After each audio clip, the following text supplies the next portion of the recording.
बोले नहीं जाना। हाँ हाँ तो लजाई नहीं जाए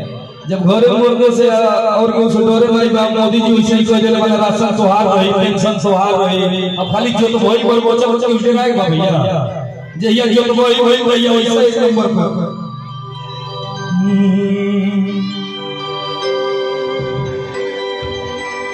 निमिया के डाढ़ है भैया अरे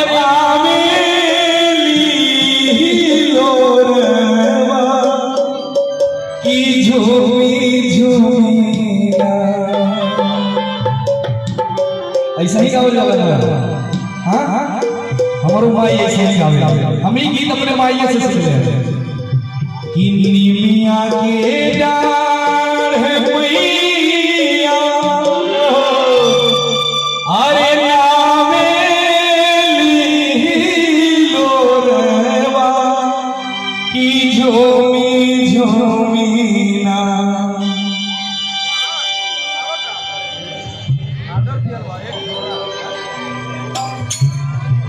जैसे बुझाई है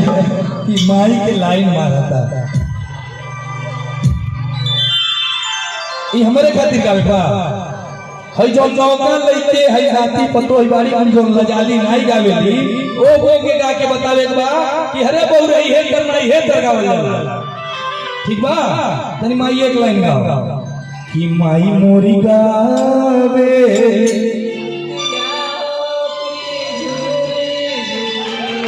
जय हो क्या बात देखा सबका रोए खड़ा हो ना हो हां माई के कितनो बखान कइले जोने माई से हमारी के उत्पत्ति को अगर दर्जा का चुका पाई कहो हां उस सात जन्म अपन अपना भर पाई जे अपने माई दादा का रोआ दुखाए हमनी के 60 किलो वजन है 65 किलो वजन है अगर 1 किलो के ढेला पेटवा पर बंधा जा तो रोक ले लियो ना लेकिन हमनी के 9 महीना माई लेके पोसले भी अल्लाह से को जगह करे ते का कइले बड़े हमरे खातिर कुछ कइले बड़े कितना नीक लगा कहले और माई कितना दर्द से सुनती होई कि जौना के हम अपने खून पसीना से तैयार कइली वो हमके क्षण भर में कहता कि करे ते का कइले बड़े हमनी के पैसों से भी विंध्याचल लेहड़ा तरकुलहा कई जगह जाई जाला रुपया खर्च होई जाला लेकिन हमनी के माई ज्यादा गर्मी में बिस्लेरी के पानी आ स्प्राइट कोल्ड ड्रिंक नहीं पावे सबसे पहले अपन धाम में अपन घर पर अपन चौकट अपन माई कैसे अगर माई के आशीर्वाद अच्छा लगला तो ओकर शराब भी लगला तो भैया मेहरारू सबके प्यारा हो लेकिन महतारी के कबो कदर भुलाए के ना चाहे कि निमिया के डाढ़ है भैया अरे रावेली झूलू हवा की झूमी झूमी ना कि है सासू बहन गावे गीतिया होई झूमी झूमी ना आई भैया कि माई मोरी गावे गीतिया होई झूमी झूमी ना माई मोरी गावे गीतिया होई झूमी झूमी ना निमिया के डाढ़ भैया नावेली झूलू हवा होई झूली झूली ना निमिया के डाढ़ भैया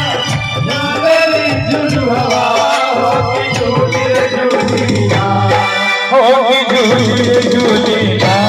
माई मोरी गावेली गीतिया होई झूली झूली ना माई मोरी गावेली गीतिया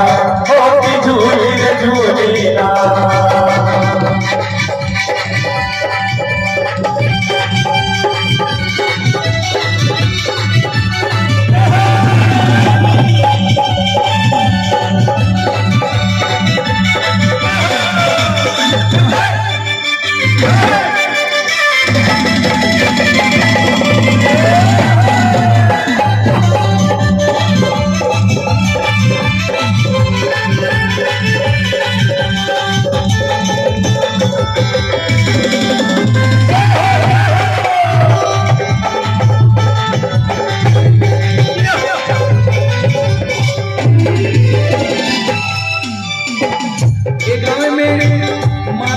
मलहोरी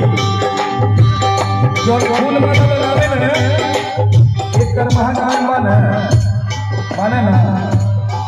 हमारियो गांव में माली वाला ई माली जाति जो होता बड़ा दुर्लभ जाति होला भैया